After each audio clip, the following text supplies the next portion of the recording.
Freaky Friday, everybody. We are back with Moving the Chains. Your host, your man, Sammy, the man McIntyre. Just had to get that sign, the whole photo of it for you. How are we doing, everybody?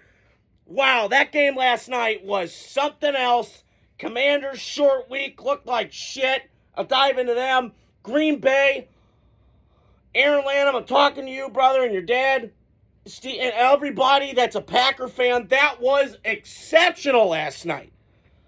I was blown away. So let me start with this. So I'm a Jane Daniels guy. I know Kevin Craner's a big Redskins fan, been a long time, and I'm a fan of them. I'm glad they're good again. The NFL, I've always heard this, is better when certain brands like the Raiders and the Redskins and the Cowboys are balling. Now, the NFL has dominated even when they've been shit, but it's always better when those teams are good, right? And I think Washington's going to be okay. Listen, they had a bad game, okay? I do have problems with Cliff Kingsbury's offense. I heard it today from Middlecoff. I'm driving after I got off of work tonight, and I do agree. I think it's soft. I think it's kind of pussyfoot.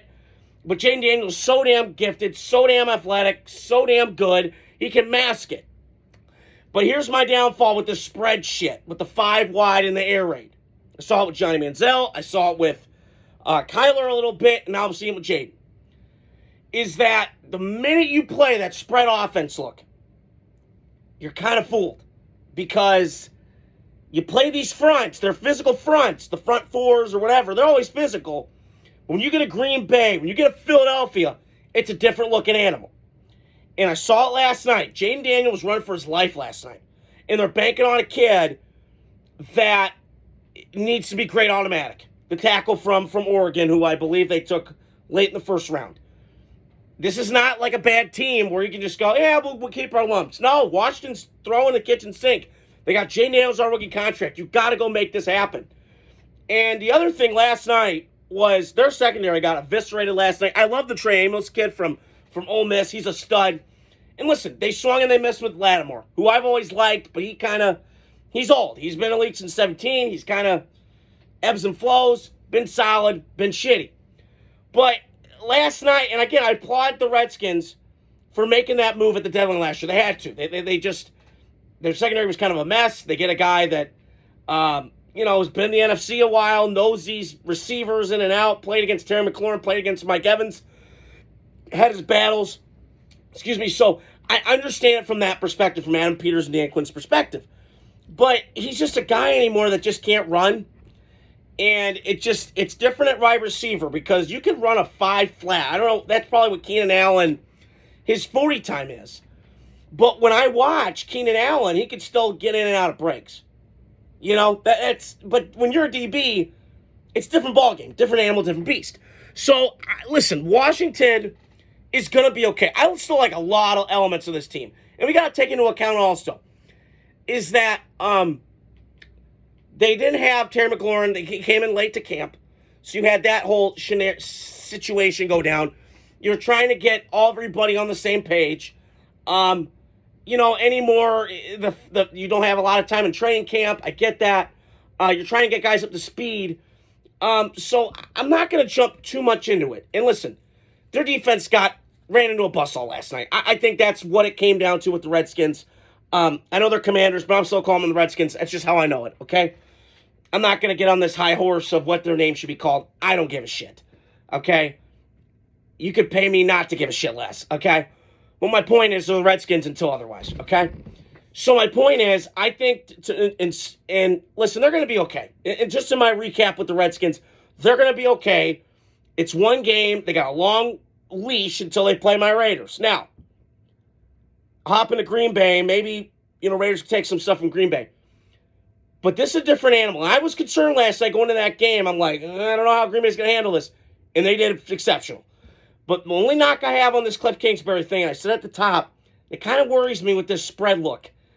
And Cliff, listen, his philosophy kind of iffies me. So just to recap, I think Washington's going to be okay. And they're going to be all right. I mean, they still will win. They'll be second in this division. I do not doubt that for a second. Giants, mess. Dallas, mess. It's a 2-team race in that division. So get your high hopes up for Washington. And I don't think Jane Daniels is going to have a sophomore slump. He's too good, too mature. IQ, EQ, kind of like Jalen Hurts in that same division. All the right boxes checked for him to be a superstar in this league. And the Washington Commanders just got to get a better job of getting the protection around him to be elite. So I want to touch on Green Bay because that was a buzzsaw last night from this team. And I will say this. Unlike last year when the Saints went 2-0 and everybody was, oh my God, kumbaya, ooh. I look back at it. They played two teams that were shitty. Carolina, Dallas. Awful. So the 91 points he scored doesn't mean shit to me. Okay? It was impressive. I get it. And it was nice seeing that Clint Kubiak offense and how I always was curious how it was going to work in New Orleans.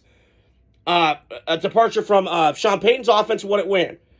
But I will say this.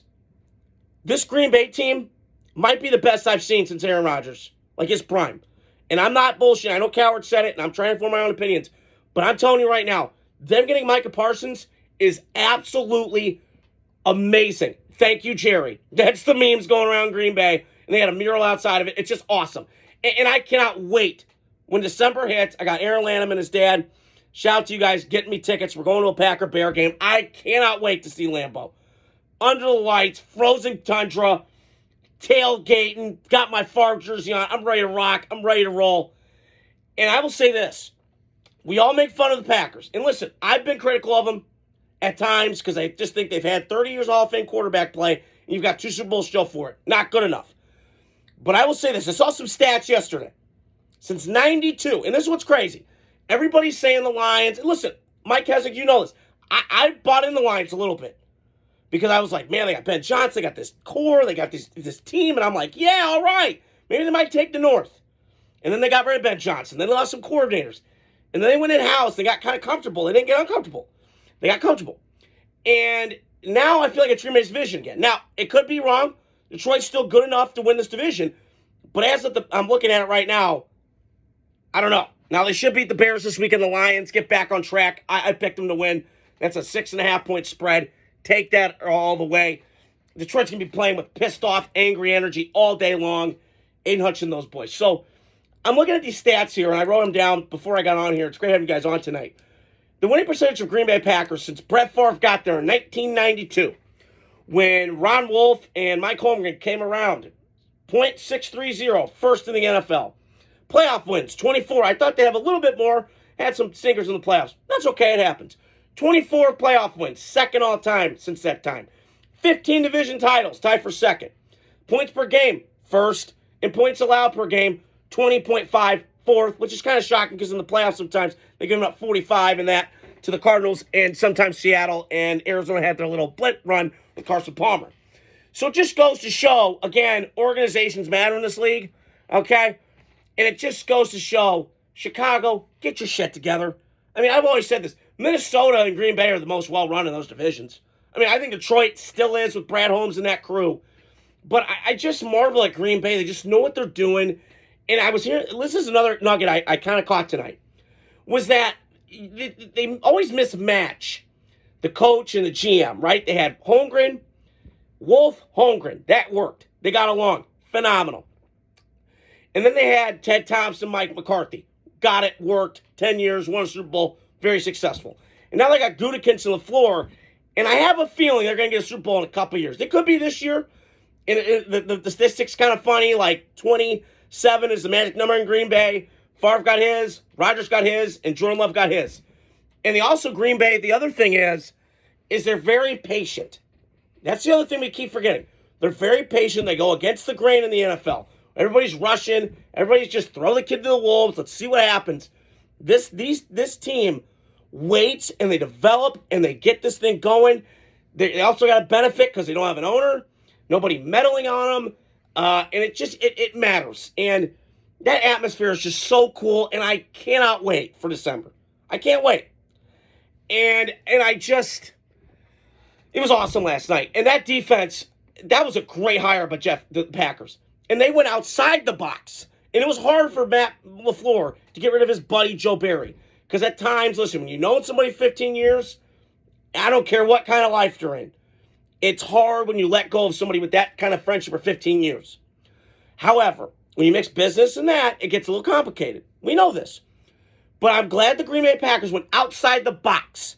And they went and got Jeff Athley. Because I didn't know how it was going to work. I didn't know. And they got all these guys. They drafted all these Georgia Bulldogs, and they got Xavier McKinney from the Giants. And I'm like, I don't know how it's going to work. And last year they were 6th in the league in defense. And I'm like, okay.